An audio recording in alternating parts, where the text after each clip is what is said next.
जिसके दाखिली दरवाजे पर दर्जनों नकली आंखें आपको घूर रही हैं और अंदर हॉल में एक दुल्हन का मुजस्समा है जो रस्सी से लटक रहा है।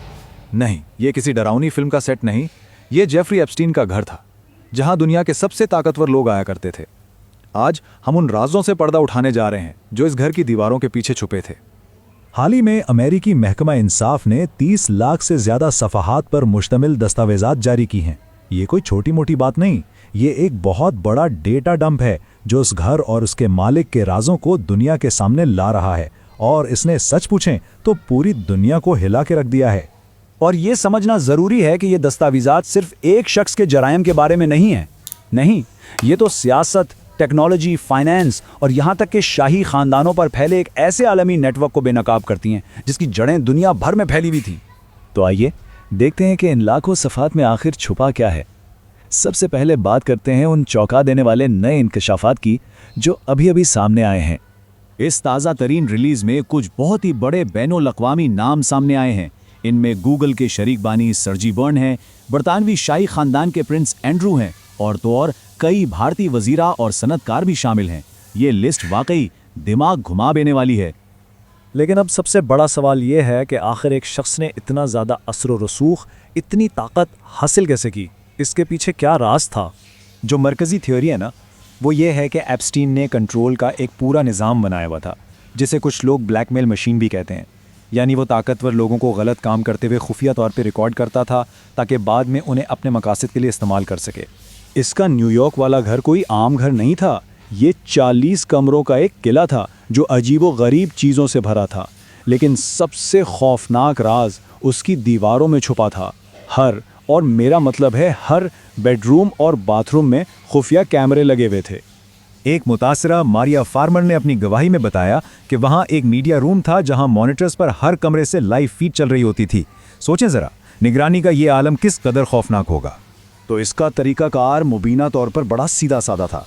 पहले ताकतवर लोगों को ऐश इशरत की दावत दो, फिर उन्हें अपने जजीरे या मेंशन में अलग थलग कर दो, उसके बाद खुफिया तौर पर उनकी वीडियोस बनाओ और आखिर में इस मालूमात को मज़ीद ताकत और असर रसूख हासिल करने के लिए इस्तेमाल करो। चलें अब ज़रा इस नेटवर्क के कुछ मखसूस कनेक्शंस और ताकतवर शख्सियात के ख़िलाफ़ जो इल्ज़ामात हैं उनकी तफसीलात देखते हैं। इस नेटवर्क की वुसअत समझने के लिए ज़रा इन दो बड़ी बैनुल-अक़वामी शख्सियात को देखें। एक तरफ हैं बरतानवी शाही ख़ानदान के प्रिंस एंड्रयू, जिन पर संगीन इल्ज़ामात थे, और दूसरी तरफ हैं भारतीय सनतकार अनिल अंबानी, जो मुबैना तौर पर अमरीकी इंतज़ामिया तक पहुँचने के लिए एप्स्टीन की मदद ले रहे थे। इन फाइलों में एक और अहम भारतीय शख्सियत का नाम भी सामने आया है। ये है मौजूदा भारतीय वज़ीर हरदीप सिंह पुरी, जिनके एप्स्टीन के साथ दस्तावेजी रवाबित मौजूद हैं। दस्तावेज़ात से ये पता चलता है कि पुरी और एप्स्टीन के दरमियान कई ईमेल्स का तबादला हुआ और उनकी कम से कम 3 मुलाकातें एप्स्टीन के मैनहट्टन वाले घर पर हुईं। हाँ, ये मुलाकातें उनके वज़ीर बनने से पहले की हैं, जब वो न्यूयॉर्क में काम कर रहे थे। अब बात करते हैं उस जिक्र की जिसने सबसे ज़्यादा हलचल मचाई है। भारतीय वज़ीर आज़म का नाम भी इन फाइलों में आया है, लेकिन यह समझना बहुत ज़रूरी है कि उनके और एप्स्टीन के दरमियान कोई बराह रास्त राब्ता नहीं था। जुलाई 2017 की एक ईमेल में एप्स्टीन ने यह दावा किया कि इसने भारतीय वज़ीर आज़म नरेंद्र मोदी को इजराइल का दौरा करने का मशवरा दिया था और ये कि यह दौरा अमेरिकी सदर के फ़ायदे के लिए था। ये एक बहुत सनसनीखेज़ दावा है जो एप्स्टीन ने खुद किया था।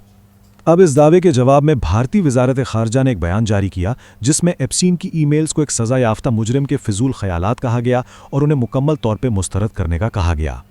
इन फाइलों में एक और नाम जो बहुत ज़्यादा नुमाया है वो डोनाल्ड ट्रंप का है। हैरानकुन तौर पर इनका नाम 4,500 से ज़्यादा बार जिक्र किया गया है। इन फाइलों में इनके खिलाफ जिनसी ज़्यादती के संगीन इल्ज़ामात भी हैं जिन्हें वाइट हाउस ने मुस्तरद कर दिया है। लेकिन कहानी यहाँ ख़त्म नहीं होती। अब इस केस के बाद के हालात और इन मुअम्मा जात पर बात करते हैं जो अब भी बाकी हैं। ये हकीकत शायद सबसे ज़्यादा हैरानकुन है कि इस इतने बड़े नेटवर्क में जिसमें दुनिया के ताकतवर तरीन लोग शामिल थे, अब तक सज़ा किसको हुई है? सिर्फ एक शख्स को, गिलेन मैक्सवेल। सिर्फ एक सज़ा, और इसके मुकाबले में 180 से ज़्यादा नाम जो इन फाइलों में सामने आ चुके हैं। इंसाफ का ये तजाद बहुत से सवाल खड़े करता है। और फिर इस केस से जुड़ी पुरअसरार अमवात भी हैं। खुद एप्स्टीन की मौत, जिसे सरकारी तौर पर खुदकुशी कहा गया, बहुत से लोगों के लिए आज भी एक मुअम्मा है। इसके अलावा دیگر اہم لوگ بھی جیل میں پراسرار حالات میں ہلاک ہو گئے۔ اور یہ بھی جان لیں کہ کہانی ابھی پوری سامنے نہیں آئی ہے۔ محکمہ انصاف نے جن دستاویزات کی نشاندہی کی تھی ان میں سے تقریباً 40% اب بھی عوام کی نظروں سے پوشیدہ ہیں۔ تو آخری سوال یہی ہے کہ ان لاکھوں غیر جاری شدہ صفحات میں مزید کیا راز چھپے ہیں، اور کیا طاقت کا یہ نظام کبھی پوری طرح سے بے نقاب ہو بھی پائے گا؟